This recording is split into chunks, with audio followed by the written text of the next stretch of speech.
ನಮಸ್ಕಾರ. ನಾನು S B Shivaprasad, ಇತಿಹಾಸ ಸಹ ಪ್ರಾಧ್ಯಾಪಕರು, ಸರ್ಕಾರಿ ಕಲಾ ಕಾಲೇಜು, ಚಿತ್ರದುರ್ಗ. ಮೊದಲನೇದಾಗಿ ನಾನು ನಿಮ್ಮೆಲ್ಲರಿಗೂ 80ನೇ ಸ್ವಾತಂತ್ರ್ಯ ದಿನಾಚರಣೆಯ ಶುಭಾಶಯಗಳನ್ನು ತಿಳಿಸೋದಕ್ಕೆ ತುಂಬ ಆಶಿಸ್ತಾ ಇದ್ದೀನಿ. ಸ್ವಾತಂತ್ರ್ಯೋತ್ಸವದ ಈ ಒಂದು ಸಂದರ್ಭದಲ್ಲಿ ನಮ್ಮ ದೇಶದ ಸ್ವಾತಂತ್ರ್ಯ ಹೋರಾಟದ ಒಂದು ಅತ್ಯಂತ ಪ್ರಮುಖ ಘಟ್ಟ ಅಂತ ನಾವು ಹೇಳೋದು ಸ್ವದೇಶಿ ಚಳವಳಿ. ಈ ಸ್ವದೇಶಿ ಚಳವಳಿಯ ಬಗ್ಗೆ ಕೆಲವು ಮಾಹಿತಿಗಳನ್ನು, ಕೆಲವು ಕುತೂಹಲಕಾರಿ ಅಂಶಗಳನ್ನು ನಿಮ್ಮೊಂದಿಗೆ ಹಂಚಿಕೊಳ್ಳೋದಕ್ಕೆ ನಾನು ಬಯಸ್ತಾ ಇದ್ದೇನೆ. ಮೊದಲನೇದಾಗಿ ನಮ್ಮೆಲ್ಲರಿಗೂ ತಿಳಿದಿರುವ ರೀತಿ ಸ್ವದೇಶಿ ಚಳವಳಿ ಅಂದ ಕೂಡಲೇ ನಮಗೆ ನೆನಪಾಗೋದು ಬಂಗಾಳ ಮತ್ತು ಬಂಗಾಳದ ವಿಭಜನೆ. ಹೌದು, ಬಂಗಾಳದ ವಿಭಜನೆಯ ಒಂದು ಪರಿಣಾಮವಾಗಿ ಅಥವಾ ಅದಕ್ಕೆ ಒಂದು ಪ್ರತಿಕ್ರಿಯೆಯಾಗಿಯೇ ನಮ್ಮ ಸ್ವಾತಂತ್ರ್ಯ ಹೋರಾಟದಲ್ಲಿ ಈ ಸ್ವದೇಶಿ ಚಳವಳಿ ಹುಟ್ಟುಕೊಳ್ತು. ಈ ಸ್ವದೇಶಿ ಚಳವಳಿಯನ್ನು ನಾವು ಬಂಗಾಳ ವಿಭಜನೆ ವಿರೋಧಿ ಚಳವಳಿ ಅಂತ ಕೂಡ ನಾವು ಕರೀತೀವಿ. 1905ರಲ್ಲಿ ಆರಂಭ ಆದಂಥ ಈ ಚಳವಳಿ 1911ರಲ್ಲಿ ಬಂಗಾಳದ ವಿಭಜನೆಯನ್ನು ರದ್ದುಗೊಳಿಸುವವರೆಗೆ ಅತ್ಯಂತ ತೀವ್ರ ಸ್ವರೂಪದಲ್ಲಿ ಕಂಡುಬರುತ್ತೆ. ಮೊದಲನೇದಾಗಿ ಇದು ಬಂಗಾಳದಲ್ಲಿ ಆರಂಭ ಆದರೂ ಸಹ ನಂತರದಲ್ಲಿ ಬಾಂಬೆ ಪ್ರಾಂತ್ಯ ಅಂದರೆ ಇವತ್ತಿನ ಮಹಾರಾಷ್ಟ್ರ, ಗುಜರಾತ್ ಮತ್ತು ಮದ್ರಾಸ್ ಪ್ರಾಂತ್ಯ ಅಂದರೆ ಇವತ್ತಿನ ದಕ್ಷಿಣ ಭಾರತ, ಪಂಜಾಬ್ ಪ್ರಾಂತ್ಯ ಅಂದರೆ ಇವತ್ತಿನ ವಾಯುವ್ಯ ಭಾರತದ ಪಂಜಾಬ್, ಇವತ್ತಿನ ಪಾಕಿಸ್ತಾನ, ಲಾಹೋರ್, ದೆಹಲಿ, ಆಗ್ರಾ ಈ ಎಲ್ಲ ಪ್ರದೇಶಗಳಲ್ಲೂ ಅತ್ಯಂತ ಪ್ರಖರವಾದಂತಹ ಹೋರಾಟದ ಸ್ವರೂಪವನ್ನು ಇದು ಪಡ್ಕೊಳ್ತು. ಈಗ ಒಂದೊಂದಾಗಿ ವಿಷಯಗಳನ್ನು ನಾವಿಲ್ಲಿ ಗಮನಿಸ್ತಾ ಹೋಗೋಣಂತೆ. ಸ್ವದೇಶಿ ಈ ಒಂದು ಹೆಸರೇ ನಮಗೆ ಸೂಚಿಸೋ ಹಾಗೆ ನಮ್ಮ ದೇಶದಲ್ಲಿ ತಯಾರಾದಂತಹ ಅಥವಾ ನಮ್ಮ ದೇಶೀಯರು ತಯಾರಿಸಿದಂತಹ ವಸ್ತುಗಳನ್ನು, ಸರಕುಗಳನ್ನು ನಾವು ಬಳಸ್ತಕ್ಕಂಥದ್ದು. ಅದರ ಅರ್ಥ ವಿದೇಶಿ ವಸ್ತುಗಳನ್ನು ತಿರಸ್ಕರಿಸಬೇಕು ಅಥವಾ ಅವುಗಳನ್ನು ಬಹಿಷ್ಕರಿಸಬೇಕು ಅನ್ನೋದು ಇದರ ಮತ್ತೊಂದು ಸಾರಾಂಶ. ಹಾಗಾಗಿ ಇದನ್ನು ನಾವು ಬಾಯ್ಕಾಟ್ ಚಳವಳಿ ಅಥವಾ ಸ್ವದೇಶಿ ಚಳವಳಿ ಅನ್ನೋ ಎರಡು ಹಂತಗಳಲ್ಲಿ ನಾವು ಕಾಣ್ತೇವೆ. ಬಾಯ್ಕಾಟ್ ಚಳವಳಿ ಮತ್ತು ಸ್ವದೇಶಿ ಚಳವಳಿ. ಇದು ಬಾಯ್ಕಾಟ್ ಅಥವಾ ಸ್ವದೇಶಿ ಚಳವಳಿ, ಇದರಲ್ಲಿ ವಿದೇಶಿ ವಸ್ತುಗಳು ಮತ್ತು ಸರಕುಗಳು ಅಂತಂದರೆ ಬರೀ ವಿದೇಶದಿಂದ ಬಂದಂತಹ ಅಥವಾ ದೇಶೀಯವಾಗಿ ತಯಾರಾದಂತಹ ಕಣ್ಣಿಗೆ ಕಾಣೋ ಸರಕುಗಳನ್ನು ಮಾತ್ರ ಬಳಸೋದಷ್ಟೇ ಅಲ್ಲದೆ ಚಿಂತನಾ ವಿಧಾನಗಳನ್ನು, ವಿದೇಶಿಯರ ಸಿದ್ಧಾಂತಗಳನ್ನು ಕೂಡ ನಿರಾಕರಿಸಿ ದೇಶೀಯರ ಸ್ವಂತ ಭಾರತೀಯತೆಯ ಸಿದ್ಧಾಂತಗಳನ್ನು ಕೂಡ ಇದರಲ್ಲಿ ಅಳವಡಿಸ್ಕೊಳ್ಳೋದಕ್ಕೆ ಪ್ರಯತ್ನ ನಡೆದಿದ್ದನ್ನು ಕೂಡ ನಾವು ಕಾಣ್ತೇವೆ.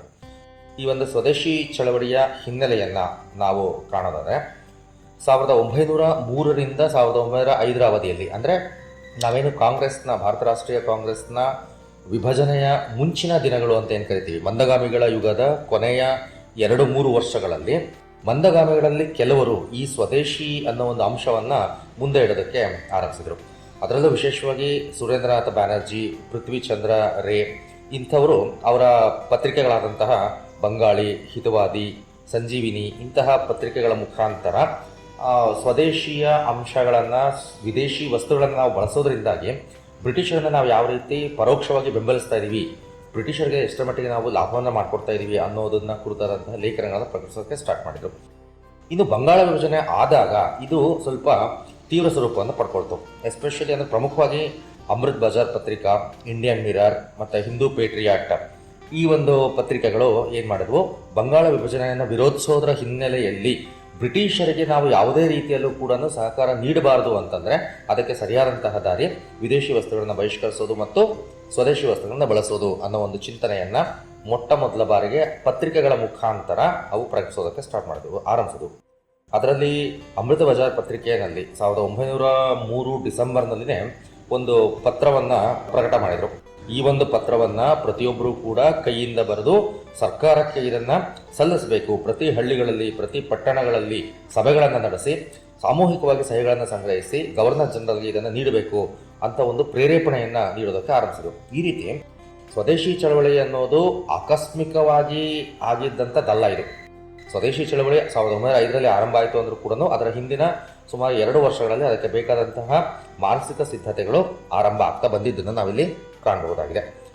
1905 ಜುಲೈ 19ರಂದು ಲಾರ್ಡ್ ಕರ್ಜನ್, ಅವತ್ತಿನ ಗವರ್ನರ್ ಜನರಲ್, ಬಂಗಾಳವನ್ನು ಪೂರ್ವ ಬಂಗಾಳ ಮತ್ತು ಪಶ್ಚಿಮ ಬಂಗಾಳ ಅಂತ 2 ಭಾಗಗಳಾಗಿ ವಿಭಜಿಸೋ ಒಂದು ಪ್ರಸ್ತಾಪವನ್ನು ಮುಂದೆ ಇಟ್ಟು ಅದನ್ನು ಅಕ್ಟೋಬರ್ನಲ್ಲಿ ಜಾರಿಗೊಳಿಸ್ತಾ ಇತ್ತು. ಯಾವಾಗ ಬಂಗಾಳವನ್ನು ವಿಭಜನೆ ಮಾಡೋ ಒಂದು ಪ್ರಸ್ತಾಪ ಘೋಷಣೆ ಆಯಿತು, ಗವರ್ನರ್ ಜನರಲ್ ಅವರಿಂದನೇ ಘೋಷಣೆ ಆಯಿತು, ಅವತ್ತಿನಿಂದನೇ ದೇಶದ ಮತ್ತು ಅದರ ವಿಶೇಷವಾಗಿ ಬಂಗಾಳದ ಹಲವಾರು ಕಡೆಗಳಲ್ಲಿ ಪ್ರತಿಭಟನಾ ಸಭೆಗಳನ್ನು ನಡೆಸಲಾಯಿತು. ವಿದೇಶಿ ವಸ್ತುಗಳನ್ನು ಬಹಿಷ್ಕರಿಸುವ ಮತ್ತು ಸ್ವದೇಶಿ ವಸ್ತುಗಳನ್ನು ಬಳಸುವ ಪ್ರತಿಜ್ಞೆಯನ್ನು ಕೈಗೊಳ್ಳಾಯಿತು. ಹೀಗೆ ಸ್ವದೇಶಿ ಚಳವಳಿಯ ಆರಂಭ 1905ರಲ್ಲಿ ಸ್ಪಷ್ಟವಾಗಿದ್ದನ್ನು ನಾವು ಕಾಣ್ತೇವೆ. 1905 ಆಗಸ್ಟ್ 7 1905 ಆಗಸ್ಟ್ 7 ಈ ಒಂದು ದಿನಾಂಕವನ್ನು ನಾವು ಸ್ವದೇಶಿ ಚಳವಳಿಯ ಆರಂಭ ಅಂತ ನಾವು ಗುರುತಿಸ್ತೇವೆ. ಯಾಕೆ ಅಂದರೆ ಅವತ್ತು ಕಲ್ಕತ್ತಾದ ಟೌನ್ ಹಾಲ್ನಲ್ಲಿ ನಡೆದಂತಹ ಒಂದು ಚಳವಳಿಯಲ್ಲಿ ಅಧಿಕೃತವಾಗಿ ಸ್ವದೇಶಿ ಚಳವಳಿಯನ್ನು ಆರಂಭಿಸೋದಕ್ಕೆ ಕರೆಯನ್ನು ನೀಡಲಾಯಿತು. ಯಾವ ರೀತಿ ನಾವು 1942 ಆಗಸ್ಟ್ 8ರಂದು ಕ್ವಿಟ್ ಇಂಡಿಯಾ ಚಳವಳಿಗೆ ಕರೆ ನೀಡಲಾಯಿತು ಅಂತ ಹೇಳ್ತೀವೋ, ಆ ರೀತಿಯಲ್ಲಿ 1905 ಆಗಸ್ಟ್ 7ರಂದು ಕಲ್ಕತ್ತಾದ ಟೌನ್ ಹಾಲ್ನಲ್ಲಿ ಸ್ವದೇಶಿ ಚಳವಳಿಯ ಆರಂಭಕ್ಕೆ ಕರೆಯನ್ನು ನೀಡಲಾಯಿತು. ಆ ಕರೆಯನ್ನು ನೀಡಿದಂಥವರಲ್ಲಿ ಪ್ರಮುಖರು ಯಾರು ಅಂದರೆ ಸುರೇಂದ್ರನಾಥ ಬ್ಯಾನರ್ಜಿ ಅವರು. ಸುರೇಂದ್ರನಾಥ್ ಬ್ಯಾನರ್ಜಿ ಅವರು ಮಂದಗಾಮಿ ನಾಯಕರಾಗಿದ್ದರೂ ಸಹ ಬ್ರಿಟಿಷರ ಕೈಗಾರಿಕೀಕರಣ, ಇಂಗ್ಲೆಂಡ್ನಲ್ಲಿ ನಡೀತಾ ಇದ್ದಂಥ ಕೈಗಾರಿಕಾ ಕ್ರಾಂತಿಯಿಂದ ಭಾರತದ ಸಂಪತ್ತು ಯಾವ ರೀತಿ ಸೋರಿಕೆ ಆಗ್ತಾ ಇದೆ ಅನ್ನೋದನ್ನ ತುಂಬ ಚೆನ್ನಾಗಿ ಅರ್ಥ ಮಾಡ್ಕೊಂಡಿದ್ರು. ಹೀಗಾಗಿ ಭಾರತದ ಸಂಪತ್ತು ಸೋರಿಕೆ ಆಗಬಾರ್ದು ಅಂತಂದರೆ ನಾವು ಭಾರತದ ಹಣವನ್ನು ವಿದೇಶಗಳಿಗೆ ಹೋಗೋದನ್ನು ತಪ್ಪಿಸ್ಬೇಕು. ವಿದೇಶಗಳಿಗೆ ಹೋಗೋದು ತಪ್ಪಿಸ್ಬೇಕು ಅಂದರೆ ಭಾರತದ ಹಣ ಭಾರತದಲ್ಲೇ ಹರಿದಾಡಬೇಕು. ಭಾರತದ ಹಣ ಭಾರತದಲ್ಲೇ ಹರಿದಾಡಬೇಕು ಅಂದರೆ ಒಂದೇ ದಾರಿ, ಭಾರತೀಯರು ಭಾರತೀಯ ಸರಕುಗಳನ್ನು ಕೊಂಡ್ಕೊಳ್ಬೇಕು. ಈ ಒಂದು ಸಿದ್ಧಾಂತವನ್ನು 1898ರಲ್ಲಿಯೇ ಅವರು ಕಾಂಗ್ರೆಸ್ನ ಒಂದು ಸಭೆಗಳಲ್ಲಿ ಪ್ರಸ್ತಾಪ ಮಾಡ್ತಾ ಇದ್ರು. ಹೀಗಾಗಿ ಅವರ ಒಂದು ನೇತೃತ್ವದಲ್ಲಿಯೇ ಈ ಒಂದು ತೀರ್ಮಾನವನ್ನು, ಘೋಷಣೆಯನ್ನು ಕೈಗೊಳ್ಳಲಾಯಿತು. ಆದಾಗ್ಯೂ ಕೂಡ ಈ ಸ್ವದೇಶಿ ಚಳವಳಿ ಮತ್ತು ವಿದೇಶಿ ವಸ್ತುಗಳ ಬಹಿಷ್ಕಾರ, ಈ ಒಂದು ಹೋರಾಟದಿಂದ ಬ್ರಿಟಿಷರಿಗೆ ವ್ಯಾಪಾರದಲ್ಲಿ ನಷ್ಟ ಆಗುತ್ತೆ, ಲಾಭ ಕಡಿಮೆ ಆಗುತ್ತೆ ಅನ್ನೋದು ಬ್ರಿಟಿಷರಿಗೆ ಗೊತ್ತಿದ್ರೂ ಕೂಡ ಬಂಗಾಳ ವಿಭಜನೆಯನ್ನು ಅವರು ವಾಪಸ್ ತಗೊಳ್ಳಲಿಲ್ಲ. ಅದರ ಬದಲಾಗಿ 1905 ಅಕ್ಟೋಬರ್ 16ರಂದು ಬಂಗಾಳ ವಿಭಜನೆಯನ್ನು ಅಧಿಕೃತವಾಗಿ ಜಾರಿಗೊಳಿಸ್ತಾ ಇತ್ತು. ಬರೀ ಈ ಸ್ವದೇಶಿ ಚಳವಳಿಯ ಒಂದು ಪ್ರಭಾವ ಅದು ಜನಗಳಿಗೆ ಎಷ್ಟರ ಮಟ್ಟಿಗೆ ಅದು ಕರೆಯನ್ನು ಕೊಟ್ಟು ಅನ್ನೋದಕ್ಕೆ, ಯಾವ ರೀತಿ ಅದನ್ನು ಆರಂಭಿಸ್ತಾಯಿತು ಅನ್ನೋದನ್ನು ನಾವು ನೋಡ್ತಾ ಹೋಗೋಣಂತೆ. ಅಕ್ಟೋಬರ್ 16ರಂದು ಅಂದರೆ ಏನು 1905 ಅಕ್ಟೋಬರ್ 16ರಂದು ಬಂಗಾಳ ವಿಭಜನೆಯನ್ನು ಘೋಷಣೆ ಮಾಡಲಾಯಿತು. ಅವತ್ತು ಪೂರ್ತಿ ಅಕ್ಟೋಬರ್ 16ರಂದು ಇಡೀ ಬಂಗಾಳ ಅಂದರೆ ನಾವಿವತ್ತು ನಮ್ಮ ಭಾರತದಲ್ಲಿರೋ ಬಂಗಾಳ ಮಾತ್ರ ನಾವು ತರವಳ ತಗೋಬಾರ್ದು. ಭಾರತದಲ್ಲಿರ್ತಕ್ಕಂಥ ಪಶ್ಚಿಮ ಬಂಗಾಳ, ಭಾರತದಲ್ಲಿ ಇವತ್ತು ಇರ್ತಕ್ಕಂಥ ಬಿಹಾರ, ಜಾರ್ಖಂಡ್ ಮತ್ತು ಒರಿಸ್ಸಾ ಇಷ್ಟು ಸೇರಿ ಭಾರತದಲ್ಲಿನ ಒಂದು ಬಂಗಾಳ ಪ್ರಾಂತ್ಯ. ಆದರೆ ಬ್ರಿಟಿಷ್ ಅವಧಿಯಲ್ಲಿ 1905ರಲ್ಲಿ ಬಂಗಾಳ ಪ್ರಾಂತ್ಯ ಅಂತಂದರೆ ಬಿಹಾರ, ಜಾರ್ಖಂಡ್, ಒರಿಸ್ಸಾ, ಇವತ್ತಿನ ಪಶ್ಚಿಮ ಬಂಗಾಳ ಮತ್ತು ಇವತ್ತಿನ ಬಾಂಗ್ಲಾದೇಶ ಮತ್ತು ಅಸ್ಸಾಂನ ಕೆಲವು ಜಿಲ್ಲೆಗಳು ಇಷ್ಟೂ ಸೇರಿ ಅದು ಬಂಗಾಳ ಪ್ರಾಂತ್ಯ ಅಂತ ಅನ್ನಿಸ್ಕೊಂಡಿತ್ತು. ಈ ಇಡೀ ಬಂಗಾಳ ಪ್ರಾಂತ್ಯದಲ್ಲಿ 1905 ಅಕ್ಟೋಬರ್ 16ರಂದು ಅದು ಬಂಗಾಳ ವಿಭಜನೆ ಜಾರಿಯಾದ ಒಂದು ದಿನ ಯಾರೂ ಸಹ ಅಡಿಗೆಯನ್ನು ಮಾಡಲಿಲ್ಲ, ಯಾರೂ ಕೂಡ ಒಲೆಯನ್ನು ಹೊತ್ತಿಸಲಿಲ್ಲ, ಅಡಿಗೆಯನ್ನು ಮಾಡಲಿಲ್ಲ. ಇಡೀ ಪ್ರಾಂತ್ಯದಲ್ಲಿ ಉಪವಾಸನ ಆಚರಿಸಲಾಯಿತು. ಅದಾದ ಮೇಲೆ ನಂತರದಲ್ಲಿ ಕಲ್ಕತ್ತಾದಲ್ಲಿ ಹರತಾಳ ಅಥವಾ ಬಂದನ್ನು ಆಚರಿಸಲಾಯಿತು. ಜನಗಳು ಮೆರವಣಿಗೆಯನ್ನು ನಡೆಸಿದ್ರು. ಬಂಗಾಳ ವಿಭಜನೆಯನ್ನು ರದ್ದುಗೊಳಿಸುವವರೆಗೆ ಬರಿಗಾಲಲ್ಲಿ ಓಡಾಡ್ತೀವಿ ಅನ್ನೋ ಪ್ರತಿಜ್ಞೆಯನ್ನು ಕೈಗೊಂಡ್ರು. ಒಂದೇ ಮಾತರಂ ಗೀತೆ ಈ ಒಂದು ಸಂದರ್ಭದಲ್ಲಿ ಅತ್ಯಂತ ಜನಪ್ರಿಯವಾಗಿ ಜನಗಳ ಮಧ್ಯದಲ್ಲಿ ಸೇರಿತು. ಒಂದೇ ಮಾತರಂ ಅನ್ನೋ ಒಂದು ಗೀತೆ ಇಲ್ಲಿಂದ ಮುಂದೆ ದೊಡ್ಡ ಪ್ರಮಾಣದಲ್ಲಿ ಭಾರತದ ಸ್ವಾತಂತ್ರ್ಯ ಹೋರಾಟದ ಧ್ಯೇಯ ಮಂತ್ರ ಆಗೋದಕ್ಕೆ ಆರಂಭ ಆಯಿತು. ಮತ್ತು ಇಷ್ಟೆಲ್ಲವನ್ನು ಮಾಡೋದಕ್ಕೆ ಯಾವುದೇ ಒಂದು ಸಂಘಟನೆ, ಮತ್ತೊಂದು ಅಥವಾ ಯಾವುದೇ ವ್ಯಕ್ತಿ ಕರೆ ಕೊಟ್ಟಿರಲಿಲ್ಲ. ಬಹುತೇಕ ಎಲ್ಲ ಬಂಗಾಳಿಗಳು ಸ್ವಯಂ ಪ್ರೇರಿತರಾಗಿ ಈ ಒಂದು ಹೋರಾಟದಲ್ಲಿ, ಈ ಒಂದು ಚಳವಳಿಯಲ್ಲಿ ಭಾಗವಹಿಸಿದ್ದು ಇದರ ಒಂದು ವಿಶೇಷತೆ ಅಂತ ಹೇಳ್ಬೋದು. ಇದೇ ಒಂದು ಆಗಸ್ಟ್, ಜುಲೈ ಮತ್ತು ಅಕ್ಟೋಬರ್ ನಡುವೆ ಆಗಸ್ಟ್ ತಿಂಗಳಲ್ಲಿ ಬಂದಂತಹ ರಾಖಿ ಹಬ್ಬದಂದು ಎರಡೂ ಭಾಗಗಳಿರ್ತಕ್ಕಂಥ ಅಂದರೆ ಪೂರ್ವ ಬಂಗಾಳ, ಪಶ್ಚಿಮ ಬಂಗಾಳ, ಇವತ್ತಿನ ಬಾಂಗ್ಲಾದೇಶ ಮತ್ತು ಭಾರತದಲ್ಲಿರುವ ಪ್ರದೇಶಗಳು, ಈ ಎರಡೂ ಪ್ರದೇಶಗಳಲ್ಲೂ ಕೂಡ ಜನಗಳು, ಹಿಂದೂ ಮತ್ತು ಮುಸ್ಲಿಮರು ಒಬ್ಬರಿಗೊಬ್ಬರು ರಾಖಿಯನ್ನು ಕಟ್ಟಿಕೊಂಡು ಹಿಂದೂ ಮತ್ತು ಮುಸ್ಲಿಮರನ್ನು ಯಾವತ್ತೂ ಕೂಡ ವಿಭಜನೆ ಮಾಡೋದಕ್ಕೆ ಸಾಧ್ಯ ಇಲ್ಲ ಅನ್ನೋ ಒಂದು ರೀತಿಯಲ್ಲಿ ಆಚರಣೆಯನ್ನು ಕೈಗೊಂಡರು. ಆನಂದ ಮೋಹನ್ ಬೋಸ್ ಮತ್ತು ಸುರೇಂದ್ರನಾಥ್ ಬ್ಯಾನರ್ಜಿ ಇವರು ಕಲ್ಕತ್ತಾ, ಢಾಕಾ, ಮುರ್ಷಿದಾಬಾದ್, ಕಾಸಿಂ ಬಜಾರ್ ಇಂಥ ಪ್ರದೇಶಗಳಲ್ಲಿ ದೊಡ್ಡ ದೊಡ್ಡ ಸಮಾವೇಶಗಳನ್ನು ನಡೆಸಿ ಜನಗಳಲ್ಲಿ ಜಾಗೃತಿಯನ್ನು ಮೂಡಿಸಿದ್ರು. ನಂತರದಲ್ಲಿ ಈ ಚಳವಳಿಯ ಏಕೈಕ ಗುರಿ ಏನಾಯಿತು ಅಂತಂದರೆ ಬಂಗಾಳ ವಿಭಜನೆಯನ್ನು ರದ್ದುಗೊಳಿಸುವವರೆಗೆ ಬ್ರಿಟಿಷರ ಹೆಸರಿನ ಯಾವುದೇ ಸರಕುಗಳನ್ನು ನಾವು ಬಳಸಲ್ಲ, ಅಂದರೆ ಬಹಿಷ್ಕರಿಸ್ತೇವೆ, ಅದರ ಬದಲಾಗಿ ಭಾರತೀಯರ ವಸ್ತುಗಳನ್ನು ನಾವು ಬಳಸ್ತೀವಿ ಅನ್ನೋದು ಇದರ ಒಂದು ಧ್ಯೇಯವಾಕ್ಯವಾಗಿ ಅಲ್ಲಿಂದ ಮುಂದುವರಿತಾ ಬಂತು. ಇದು ಬಂಗಾಳದಲ್ಲಿ ಯಾವ ರೀತಿ ಆರಂಭ ಆಯಿತು, ಯಾವ ರೀತಿ ಹರಡ್ತಾ ಬಂತು ಅನ್ನೋದು ನಾವು ನೋಡಿದ್ವಿ. ಇದು ಬರೀ ಬಂಗಾಳಕ್ಕೆ ಮಾತ್ರ ಸೀಮಿತ ಆಗಲಿಲ್ಲ. ಅಲ್ಲಿಂದ ಕೆಲವೇ ವರ್ಷಗಳಲ್ಲಿ 1905-6ರಷ್ಟೊತ್ತಿಗೆ ಭಾರತದ ಬೇರೆ ಬೇರೆ ಪ್ರದೇಶಗಳಿಗೆ ಈ ಸ್ವದೇಶಿ ಚಳವಳಿ ಹರಡ್ತಾ ಬಂತು. ಬೇರೆ ಬೇರೆ ಪ್ರದೇಶಗಳಿಗೆ ಇದನ್ನು ಹರಡದಂಥವರು ಅಥವಾ ಅಲ್ಲಿ ಪ್ರೇರೇಪಣೆ ನೀಡಿದಂಥ ಕೆಲವು ಪ್ರಮುಖರು ಅಂತಂದರೆ ಬಾಲಗಂಗಾಧರ ತಿಲಕ್ ಇವರು ಬಾಂಬೆ ಪ್ರಾಂತ್ಯದಲ್ಲಿ ಸ್ವದೇಶಿ ಚಳವಳಿಯ ಆರಂಭಕ್ಕೆ ಕಾರಣಕರ್ತರಾದರು. ಅಜಿತ್ ಸಿಂಗ್ ಮತ್ತು ಲಾಲಾ ಲಜಪತ್ ರಾಯ್ ಇವರು ಉತ್ತರ ಪ್ರದೇಶ, ಆಗ್ರಾ, ಪಂಜಾಬ್, ಲಾಹೋರ್ ಈ ಪ್ರದೇಶಗಳಲ್ಲಿ ಸ್ವದೇಶಿ ಚಳವಳಿ ಹರಡೋದಕ್ಕೆ ಕಾರಣಕರ್ತರಾದರು. ದೆಹಲಿಯಲ್ಲಿ ಸೈಯದ್ ಹೈದರ್ ರಜಾ ಅವರು ಈ ಒಂದು ಚಳವಳಿಯನ್ನು ಮುನ್ನಡೆಸಿದರು. ಜಮ್ಮು ಕಾಶ್ಮೀರ, ಇವತ್ತಿನ ಜಮ್ಮು ಕಾಶ್ಮೀರ, ಮುಲ್ತಾನ್, ಕಾಂಗ್ರಾ, ಹರಿದ್ವಾರ, ಕಾಂಗ್ರಾ ಅಂದರೆ ಹಿಮಾಚಲ ಪ್ರದೇಶ, ಈ ಒಂದು ಪ್ರದೇಶಗಳಲ್ಲಿ ಅಲ್ಲಿಯ ಸ್ಥಳೀಯ ಜನಗಳೇ ಸ್ವಯಂ ಪ್ರೇರಿತರಾಗಿ ಇದನ್ನು ಮುನ್ನಡೆಸಿದರು. ಅದೇ ರೀತಿ ನಮ್ಮ ಮದ್ರಾಸ್ ಪ್ರಾಂತ್ಯ ಏನಿದೆ, ನಾವು ವಾಸ ಮಾಡ್ತಾ ಇರೋ ಭಾಗ ಮದ್ರಾಸ್ ಪ್ರಾಂತ್ಯ ಆಗಿತ್ತು ಅವತ್ತು. ನಮ್ಮ ಮದ್ರಾಸ್ ಪ್ರಾಂತ್ಯದಲ್ಲಿ ಚಿದಂಬರಂ ಪಿಳ್ಳೈ ಇವರು ಇಲ್ಲಿ ಸ್ವದೇಶಿ ಚಳವಳಿ ವ್ಯಾಪಕವಾಗಿ ಹರಡೋದಕ್ಕೆ ಕಾರಣಕರ್ತರಾದಂತಹ ವ್ಯಕ್ತಿಯಾಗಿದ್ದರು. ಇನ್ನು ಈ ಸ್ವದೇಶಿ ಚಳವಳಿಗೆ ಭಾರತ ರಾಷ್ಟ್ರೀಯ ಕಾಂಗ್ರೆಸ್ ಯಾವ ರೀತಿ ಪ್ರತಿಕ್ರಿಯೆಯನ್ನು ನೀಡಿತು ಅನ್ನೋದನ್ನು ನಾವು ಗಮನಿಸೋದಾದರೆ, 1906ರಲ್ಲಿ ಕಲ್ಕತ್ತಾದಲ್ಲಿ ನಡೆದಂತಹ ಕಾಂಗ್ರೆಸ್ ಅಧಿವೇಶನದ ಅಧ್ಯಕ್ಷತೆಯನ್ನು ದಾದಾಬಾಯಿ ನವರೋಜಿ ಅವರು ವಹಿಸಿಕೊಂಡಿದ್ದರು. ದಾದಾಬಾಯಿ ನವರೋಜಿ ಅವರು ಅವರ ಅಧ್ಯಕ್ಷೀಯ ಭಾಷಣದಲ್ಲಿ ಕಾಂಗ್ರೆಸ್ನ ಗುರಿಗಳಲ್ಲಿ ಸ್ವರಾಜ್ಯ ಸಹ ಒಂದು ಅಂತ ಅಧ್ಯಕ್ಷೀಯ ವೇದಿಕೆಯಿಂದ ಮೊಟ್ಟ ಮೊದಲ ಬಾರಿಗೆ ಅದನ್ನು ಪ್ರಕಟಿಸಿದರು.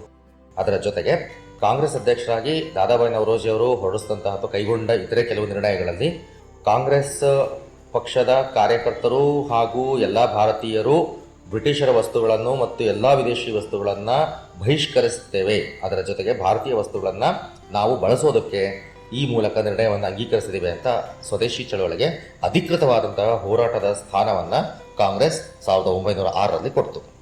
ಆದರೆ 1906ರಲ್ಲಿ ದಾದಾಬಾಯಿ ನವರೋಜಿ ಅವರ ಈ ಒಂದು ತೀರ್ಮಾನ ನಿರ್ಣಯಗಳು ಏನೇ ಇರಲಿ, ಕಾಂಗ್ರೆಸ್ ಸಂಪೂರ್ಣವಾಗಿ ಸ್ವದೇಶಿ ಚಳವಳಿಗೆ ಮತ್ತು ವಂದೇ ಮಾತರಂ ಈ ಒಂದು ಯುಗಕ್ಕೆ ಪೂರ್ತಿಯಾಗಿ ಸಹಕಾರವನ್ನು ನೀಡಲಿಲ್ಲ ಅನ್ನೋದು ಬಂಗಾಳದ ಕೆಲವು ಯುವ ಮುಖಂಡರ ಆರೋಪ ಆಗಿತ್ತು. ಹೀಗಾಗಿ 1907ರಲ್ಲಿ ಸೂರತ್ನಲ್ಲಿ ನಡೆದಂತಹ ಅಧಿವೇಶನದಲ್ಲಿ ಕಾಂಗ್ರೆಸ್ ಎರಡು ಭಾಗ ಆಗೋದ್ರ ಹಿಂದೆ ಈ ಸ್ವರಾಜ್ ಅನ್ನೋ ಘೋಷಣೆ ಮತ್ತು ಸ್ವದೇಶಿ ಚಳವಳಿಯನ್ನು ಕಾಂಗ್ರೆಸ್ ಪಕ್ಷ ಸಮರ್ಪಕವಾಗಿ ನಿಭಾಯಿಸ್ತಾ ಇಲ್ಲ ಅನ್ನೋ ಆರೋಪಗಳು ಕೂಡ ಕೆಲವು ಪ್ರಮುಖ ಕಾರಣಗಳಾಗಿ ನಮಗೆ ಇಲ್ಲಿ ಕಂಡುಬರುತ್ತೆ.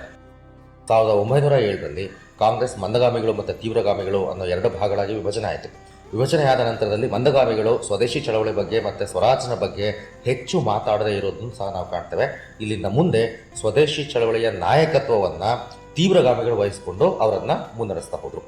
ತೀವ್ರಗಾಮಿಗಳ ಪ್ರಕಾರ ಸ್ವದೇಶಿ ಚಳವಳಿಯಲ್ಲಿ ಮೂರು ರೀತಿಯ ಹಂತಗಳು ಅಥವಾ ಮೂರು ರೀತಿಯ ನಿರ್ಣಯಗಳನ್ನು ನಾವು ಅಳವಡಿಸ್ಕೊಳ್ಬೇಕಾಗುತ್ತೆ. ತೀವ್ರಗಾಮಿಗಳ ಪ್ರಕಾರ ಸ್ವದೇಶಿ ಚಳವಳಿ ಅಂತಂದರೆ ಮೊದಲನೇದಾಗಿ ವಿದೇಶಿ ವಸ್ತುಗಳನ್ನು ಬಹಿಷ್ಕರಿಸೋದು, ಎರಡನೇದಾಗಿ ಸ್ವದೇಶಿ ವಸ್ತುಗಳನ್ನು ಬಳಸೋದು ಅಥವಾ ಸ್ವಾವಲಂಬನೆ ಅಥವಾ ಆತ್ಮಶಕ್ತಿಯ ಸರಕುಗಳನ್ನು ಬಳಸೋದು, ಮೂರನೇದಾಗಿ ದೇಶೀಯ ಶಿಕ್ಷಣವನ್ನು ಅಥವಾ ರಾಷ್ಟ್ರೀಯ ಶಿಕ್ಷಣವನ್ನು ಉತ್ತೇಜಿಸೋದು. ಈ ಮೂರು ಮಂದಗಾಮಿಗಳ ಪ್ರಕಾರ ಸ್ವದೇಶಿ ಚಳವಳಿಯ ಲಕ್ಷಣಗಳು ಅಂತ ಕರೆಸ್ಕೊಂಡು. ಬಹಿಷ್ಕಾರ ಅಂತಂದರೆ ಮತ್ತೇನೂ ಇಲ್ಲ, ಜನಗಳು ದೈನಂದಿನ ಜೀವನದಲ್ಲಿ ಅದು ಆಡಂಬರಕ್ಕಾಗಿರ್ಬೋದು ಅಥವಾ ಅನಿವಾರ್ಯಕ್ಕಾಗಿರ್ಬೋದು ಬಳಸ್ತಕ್ಕಂಥ ವಿದೇಶಿ ಸರಕುಗಳನ್ನು ಕೈಬಿಡೋದು, ಅವನ್ನ ಬಳಸ್ತಾ ಇರೋದು. ಸಾಧ್ಯವಾದರೆ ವಿದೇಶಿ ವಸ್ತುಗಳನ್ನು, ತಮ್ಮ ಬಳಿ ಇರ್ತಕ್ಕಂತಹ ವಿದೇಶಿ ವಸ್ತುಗಳನ್ನು ನಾಶ ಮಾಡೋದು. ಅಂದರೆ ವಿದೇಶಿ ವಸ್ತುಗಳನ್ನು ಮಾರಾಟ ಮಾಡೋ ಅಂಗಡಿಗಳಿಗೆ ನುಗ್ಗಿ ಅವುಗಳನ್ನು ಧ್ವಂಸ ಮಾಡೋದಲ್ಲ. ಈಗಾಗಲೇ ನಾವೇನಾದರೂ ವಿದೇಶಿ ವಸ್ತುಗಳನ್ನು ತೊಗೊಂಡು ಬಳಸ್ತಾ ಇದ್ದರೆ ಅವುಗಳನ್ನು ನಾಶ ಮಾಡೋದು. ಉದಾಹರಣೆಗೆ ಒಂದು ವಿದೇಶಿ ಬಟ್ಟೆಯನ್ನು ನಾನು ಬಳಸ್ತಾ ಇದ್ದೀನಿ ಅಂತಂದರೆ ಆ ವಿದೇಶಿ ಬಟ್ಟೆಯನ್ನು ಸುಟ್ಟು ಹಾಕೋದು. ಈ ರೀತಿಯಾಗಿ ಇದನ್ನು ವಿದೇಶಿ ವಸ್ತುಗಳ ಬಹಿಷ್ಕಾರ ಅಂತ ಕರಿತೇವೆ. ಅದು ವಸ್ತುಗಳನ್ನು ಸುಡಬೇಕಾದ್ರೆ ಸಾರ್ವಜನಿಕವಾಗಿ ವಸ್ತುಗಳನ್ನು ಸುಡೋ ಮುಖಾಂತರ ಇತರರಿಗೆ ಪ್ರೇರೇಪಣೆಯನ್ನು ನೀಡೋದು, ಅದರ ಜೊತೆಗೆ ವಿದೇಶಿ ವಸ್ತುಗಳನ್ನು ಮಾರಾಟ ಮಾಡೋ ಅಂಗಡಿಗಳ ಮುಂದೆ ಮುಷ್ಕರಗಳನ್ನು ನಡೆಸೋದು, ಈ ರೀತಿಯ ಬಹಿಷ್ಕಾರದ ಅಂಶಗಳನ್ನು ಈ ಚಳವಳಿಯಲ್ಲಿ ಅಳವಡಿಸ್ಕೊಂಡಿದ್ದನ್ನು ನಾವು ಕಾಣ್ತೇವೆ. ಇದರ ಪ್ರಮುಖ ಉದ್ದೇಶ ಏನು ಅಂತಂದರೆ ಬ್ರಿಟಿಷರಿಗೆ ವ್ಯಾಪಾರದಿಂದ ಬರ್ತಾ ಇದ್ದಂತಹ ಲಾಭವನ್ನು ತಪ್ಪಿಸೋದು. ಈಗ ಭಾರತ ಒಂದು ಅವತ್ತಿನ ಕಾಲಕ್ಕೆ ಬ್ರಿಟಿಷರಿಗೆ ಅತಿ ದೊಡ್ಡ ಮಾರುಕಟ್ಟೆ ಯಾವುದು ಅಂದರೆ ಭಾರತ. ಇಂಥ ಅತಿ ದೊಡ್ಡ ಮಾರುಕಟ್ಟೆಯಲ್ಲಿ ಬ್ರಿಟಿಷ್ ಸರಕುಗಳಿಗೆ ಯಾವುದೇ ಬೇಡಿಕೆ ಇಲ್ಲ ಅಂದಾಗ ಬ್ರಿಟಿಷ್ ಸರಕುಗಳು ಸಹಜವಾಗಿಯೇ ಭಾರತದಿಂದ ವಾಪಸ್ ಹೋಗ್ತವೆ, ಯಾವುದೇ ಮಾರಾಟ ಆಗದೆ ವಾಪಸ್ ಹೋಗ್ತವೆ, ಅವ್ರಿಗೆ ಅಷ್ಟು ನಷ್ಟ ಕೂಡ ಆಗುತ್ತೆ. ವಸ್ತುಗಳು ವಾಪಸ್ ಹೋದಾಗ ಮಾರುಕಟ್ಟೆ ಏನು ಖಾಲಿ ಆಗುತ್ತೆ, ಆ ಮಾರುಕಟ್ಟೆಯಲ್ಲಿ ಸ್ವದೇಶಿ ವಸ್ತುಗಳು ಅತ್ಯಂತ ಸುಲಭವಾಗಿ ಜಾಗವನ್ನು ಆಕ್ರಮಿಸ್ಕೊಳ್ತವೆ ಮತ್ತು ಅವು ಭಾರತೀಯರಿಗೆ ಈಗಿರೋದಕ್ಕಿಂತ ಕಡಿಮೆ ಬೆಲೆಯಲ್ಲಿ ಸಿಗ್ತವೆ ಅಂತ ಅವರ ಒಂದು ವಾದ ಆಗಿತ್ತು. ಬಾಲಗಂಗಾಧರ ತಿಲಕ್ ಅವರು ಇದನ್ನು ಬಹಿಷ್ಕಾರ ಯೋಗ ಅಂತ ಕರೀತಾರೆ. ಅಂದರೆ ಪ್ರತಿಯೊಬ್ಬರು ತಮ್ಮ ಸ್ವಯಂ ನಿರ್ಧಾರದಿಂದ ಕೈಗೊಳ್ಳಬೇಕಾಗಿರ್ತಕ್ಕಂಥ ಆಚರಣೆ ಅಂತ ಅವರನ್ನು ಕರೆದರು. ಇನ್ನು ಎರಡನೇದಾಗಿ ಸ್ವಾವಲಂಬನೆ ಅಥವಾ ಆತ್ಮಶಕ್ತಿ ಅಥವಾ ಸ್ವದೇಶಿ ವಸ್ತುಗಳ ಬಳಕೆ. ಇದನ್ನು ತೀವ್ರಗಾಮಿಗಳು ಅರ್ಥೈಸಿದ್ದು ಅಥವಾ ಪ್ರಚಾರ ಮಾಡಿದ್ದು ಯಾವ ರೀತಿ ಅಂತಂದರೆ, ನಾವು ನಮ್ಮ ಸ್ವಂತ ಸಾಮರ್ಥ್ಯದಲ್ಲಿ ಮಾಡಬಹುದಾದಂತಹ ಪ್ರತಿಯೊಂದನ್ನು ಮಾಡಬೇಕಾಗತ್ತೆ. ಅದು ಸರಕುಗಳ ಬಳಕೆ ಇರ್ಬೋದು, ಭಾರತದಲ್ಲಿ ತಯಾರಾಗಿರ್ತಕ್ಕಂಥ ಭಾರತೀಯ ಕುಶಲಕರ್ಮಿಗಳು ತಯಾರು ಮಾಡಿದಂತಹ ವಸ್ತುಗಳ ಬಳಕೆ, ಬಟ್ಟೆ, ಕುಂಬಾರಿಕೆ, ಲೋಹಗಾರಿಕೆ, ಅದರ ಜೊತೆಗೆ ಭಾರತೀಯ ವ್ಯವಸ್ಥೆಗಳನ್ನು ಬ್ರಿಟಿಷರನ್ನ ಹೊರಗಡೆ ಇಟ್ಟು ಭಾರತೀಯ ವ್ಯವಸ್ಥೆಗಳನ್ನು ಉದಾಹರಣೆ ಕೊಡೋದಾದರೆ, ಈಗ ಬ್ರಿಟಿಷ್ ಕೋರ್ಟ್ಗಳ ಬದಲಾಗಿ ಭಾರತದ ಹಿರಿಯ ಮುಖಂಡರ ಗ್ರಾಮ ಪಂಚಾಯತಿಗಳನ್ನು ಅಥವಾ ಪಂಚಾಯತ್ ಕಟ್ಟೆಗಳನ್ನು ಪ್ರಚಾರ ಮಾಡ್ಕೋಬೇಕು. ಅದೇ ರೀತಿ ಬ್ರಿಟಿಷ್ ಪೊಲೀಸ್ ವ್ಯವಸ್ಥೆಯ ಬದಲಾಗಿ ಭಾರತದ ಹಳ್ಳಿಗಳಲ್ಲಿರೋ ಯುವಕರು ಸ್ವಯಂ ಪ್ರೇರಿತರಾಗಿ ಸ್ವಯಂ ಸೇವಕ ಸಂಘಗಳನ್ನು ಆರಂಭಿಸಿಕೊಂಡು ಹಳ್ಳಿಗಳ ರಕ್ಷಣೆಗೆ ಅವರು ಮುಂದಾಗಬೇಕು. ಯುವಕರು ಮುಂದೆ ಬಂದು ಗ್ರಾಮಗಳ ರಕ್ಷಣೆಗೆ ಅವರೇ ನಿಂತರು ಅಂತಂದರೆ ಆವಾಗ ಬ್ರಿಟಿಷ್ ಪೊಲೀಸ್ ವ್ಯವಸ್ಥೆ ಬೇಕಾಗಲ್ಲ. ಊರಿನಲ್ಲಿರೋ ಹಿರಿಯರು ನ್ಯಾಯ ವಿವಾದಗಳನ್ನು ಬಗೆಹರಿಸ್ತಾರೆ ಅಂತಂದಾಗ ಬ್ರಿಟಿಷ್ ಕೋರ್ಟ್ಗಳ ಅವಶ್ಯಕತೆ ಬೇಕಾಗಲ್ಲ. ಈ ರೀತಿ ಇದು ಬರೀ ಸರಕುಗಳ ಮಾರಾಟಕ್ಕೆ ಅಥವಾ ಸರಕುಗಳನ್ನು ಬಹಿಷ್ಕರಿಸೋದಕ್ಕೆ, ದೇಶೀಯ ವಸ್ತುಗಳನ್ನು ಬಳಸೋದಕ್ಕೆ ಮಾತ್ರ ಸೀಮಿತ ಆಗಿರಲಿಲ್ಲ. ಪ್ರತಿಯೊಂದು ಹಂತದಲ್ಲೂ ಕೂಡ ವಿದೇಶಿ ವ್ಯವಸ್ಥೆಯನ್ನು ಧಿಕ್ಕರಿಸಿ ಸ್ವದೇಶಿ ವ್ಯವಸ್ಥೆಯನ್ನು ಅಳವಡಿಸಿಕೊಳ್ಳೋದ್ರ ಕಡೆಗೆ ಇದು ಉದ್ದೇಶವನ್ನು ಹೊಂದಿತ್ತು. ಇನ್ನು ಮೂರನೇದಾಗಿ ರಾಷ್ಟ್ರೀಯ ಶಿಕ್ಷಣ. ಈ ರಾಷ್ಟ್ರೀಯ ಶಿಕ್ಷಣ ಅಂತಂದರೆ ಇದು ಬರೋದಕ್ಕೂ ಕೂಡ ಒಂದು ಕಾರಣ ಆಯಿತು. ಯಾರೆಲ್ಲ ವಿದ್ಯಾರ್ಥಿಗಳು ಬ್ರಿಟಿಷರ ಶಾಲೆಗಳಲ್ಲಿ ಮತ್ತು ಕಾಲೇಜುಗಳಲ್ಲಿ ಓದ್ತಾ ಇದ್ರು, ಅವರು ಸ್ವದೇಶಿ ಚಳವಳಿಯಲ್ಲಿ ಭಾಗವಹಿಸಿದಾಗ ಸರ್ಕಾರಗಳು ಮತ್ತು ಆಯಾ ಕಾಲೇಜುಗಳು ಕೆಲವು ಸುತ್ತೋಲೆಗಳನ್ನು ಹೊರಡಿಸಿದ್ವು. ಯಾರಾದರೂ ಚಳವಳಿಯಲ್ಲಿ ಭಾಗವಹಿಸಿದರೆ ಅವರನ್ನು ಶಿಕ್ಷಣದಿಂದ ವಂಚಿತರನ್ನಾಗಿ ಮಾಡ್ತೇವೆ ಅಥವಾ ಶಿಕ್ಷಣದಿಂದ ಅವರನ್ನು ಕಾಲೇಜಿಂದ ಹೊರಗಡೆ ಹಾಕ್ತೀವಿ ಅಂತ.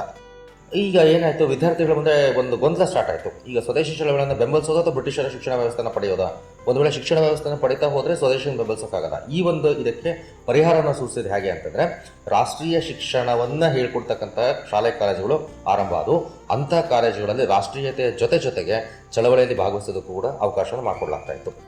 ಇಲ್ಲಿಂದ ಮುಂದೆ ಭಾರತೀಯರ ಒಡೆತನದ, ಭಾರತೀಯರ ನೇತೃತ್ವದ ಶಾಲಾ ಕಾಲೇಜುಗಳ ಸಂಖ್ಯೆ ಹೆಚ್ಚಾಗಿ ನಾವು ನೋಡ್ತೇವೆ. ಈ ಒಂದು ಸ್ವದೇಶಿ ಚಳವಳಿಯಿಂದಾಗಿ ಆರಂಭ ಆದಂಥ ಶಾಲಾ ಕಾಲೇಜುಗಳಲ್ಲಿ ಓದಿದಂತಹ ವಿದ್ಯಾರ್ಥಿಗಳೇ ಮುಂದೆ ನಾವೇನು ಗಾಂಧಿಯುಗ ಅಂತ ಹೇಳ್ತೀವಿ, ಆ ಗಾಂಧಿಯುಗದಷ್ಟೊತ್ತಿಗೆ ಸಂಪೂರ್ಣ ರಾಷ್ಟ್ರೀಯ ಚಿಂತನೆಗಳನ್ನು ಹೊಂದಿದಂತಹ ಯುವ ನಾಯಕರಾಗಿ ಹೋರಾಟದಲ್ಲಿ ಪಾಲ್ಗೊಂಡಿದ್ದನ್ನು ಸಹ ನಾವು ಇಲ್ಲಿ ಕಾಣ್ತೇವೆ. ಇನ್ನು ಸ್ವದೇಶಿ ಚಳವಳಿ ಸಂದರ್ಭದಲ್ಲಿ ಆದಂತಹ ಕೆಲವು ಸ್ಫೂರ್ತಿ ಘಟನೆಗಳನ್ನು ನಾವಿಲ್ಲಿ ಮೆಲುಕು ಹಾಕೋದಾದರೆ, ಇವತ್ತಿನ ಬಾಂಗ್ಲಾದೇಶದ ರಾಷ್ಟ್ರಗೀತೆ ಅಂತ ನಾವೇನು ಕರಿತೀವಿ, ಅಮರ್ ಸೋನಾರ್ ಬಾಂಗ್ಲಾ, ರಾಷ್ಟ್ರಕವಿ ರವೀಂದ್ರನಾಥ್ ಟಾಗೋರ್ ಅವರು ಬರೆದಂತಹ ಅಮರ್ ಸೋನಾರ್ ಬಾಂಗ್ಲಾ ಏನಿದೆ, ಆ ಒಂದು ಗೀತೆ ರಚನೆ ಆಗಿದ್ದು ಇದೇ ಸ್ವದೇಶಿ ಹೋರಾಟದ ಸಂದರ್ಭದಲ್ಲೇ. ಅಷ್ಟೊತ್ತಿಗಾಗಲೇ ಬಂಕಿಂಚಂದ್ರ ಚಟರ್ಜಿ ಅವರು ರಚಿಸಿದಂತಹ ಒಂದೇ ಮಾತ್ರ ಮತ್ತು ಸ್ಫೂರ್ತಿ ಗೀತೆಯಾಗಿ ಚಲಾವಣೆ ಆಗ್ತಾ ಇತ್ತು. ಅಮರ್ ಸೋನಾರ್ ಬಾಂಗ್ಲಾ ಅನ್ನೋದು ಸ್ವದೇಶಿ ಚಳವಳಿಯ ಮೂಲ ಮಂತ್ರವಾಗಿ ನಂತರದಲ್ಲಿ ಪ್ರಕಟ ಆಗ್ತಾ ಬಂತು. 1971ರಲ್ಲಿ ಬಾಂಗ್ಲಾದೇಶ ಸ್ವಾತಂತ್ರ್ಯ ಪಡೆದಾಗ ಆ ಗೀತೆಯನ್ನು ಇವತ್ತಿಗೂ ಕೂಡ ಬಾಂಗ್ಲಾದೇಶವರು ರಾಷ್ಟ್ರಗೀತೆಯಾಗಿ ಅಳವಡಿಸಿಕೊಂಡಿರೋದನ್ನು ನಾವು ಕಾಣ್ಬೋದಾಗಿದೆ. ಇದರ ಜೊತೆಗೆ 1905ರ ನಂತರದಲ್ಲಿ ಲಂಡನ್ನಲ್ಲಿ ಇದ್ದಂತಹ ಭಾರತೀಯರು ಭಾರತೀಯ ವಿದ್ಯಾರ್ಥಿಗಳಿಗಾಗಿ ವಿದ್ಯಾರ್ಥಿ ವೇತನಗಳನ್ನು ಸ್ಥಾಪನೆ ಮಾಡಿದರು. ಅಂದರೆ ಒಂದು ವೇಳೆ ಬ್ರಿಟಿಷ್ ಸರ್ಕಾರ ನಿಮ್ಮನ್ನು ಬೆಂಬಲಿಸಲ್ಲ ಅನ್ನೋದಾದರೆ ಭಾರತದ ನಾವು ನಿಮ್ಮನ್ನು ಬ್ರಿಟಿಷ್ ಸರ್ಕಾರ ಈ ಒಂದು ಚಳವಳಿಯನ್ನು ಹತ್ತಿಕ್ಕೋದಕ್ಕೆ ತುಂಬ ತೀವ್ರ ಸ್ವರೂಪದ ಕ್ರಮಗಳನ್ನೇ ಕೈಗೊಳ್ತು ಅಂತ ನಾವು ಹೇಳ್ಬೋದು. ಬ್ರಿಟಿಷ್ ಸರ್ಕಾರ ಚಳವಳಿಕಾರರ ಮೇಲೆ ಲಾಠಿ ಪ್ರಯೋಗ ಮಾಡ್ತು, ಕೆಲವು ಕಡೆ ಅಶ್ವವಾಯು ಪ್ರಯೋಗವನ್ನು ಮಾಡ್ತು, ಇನ್ನೂ ಕೆಲವು ಕಡೆ ಅವರನ್ನು ಸಾಮೂಹಿಕವಾಗಿ ಬಂಧಿಸಿ ಜೈಲುಗಳಿಗೆ ಹಾಕ್ತು. ಆದರೂ ಸಹ ಈ ಹೋರಾಟಗಾರರು ಎಲ್ಲೂ ಅಹಿಂಸಾತ್ಮಕ ನೆಲೆಯಿಂದ ಹೊರಗಡೆ ಬರದೇ ಇರೋದು ನಾವು ಕಾಣ್ತೇವೆ. ಇಡೀ ಸ್ವದೇಶಿ ಚಳವಳಿಯ 5-6 ವರ್ಷಗಳ ಹೋರಾಟದಲ್ಲಿ ಎಲ್ಲಿಯೂ ಒಂದೇ ಒಂದು ಹಿಂಸಾತ್ಮಕ ಘಟನೆ ಆಗಿದ್ದನ್ನು ಸಹ ನಾವು ಕಾಣೋದಿಲ್ಲ.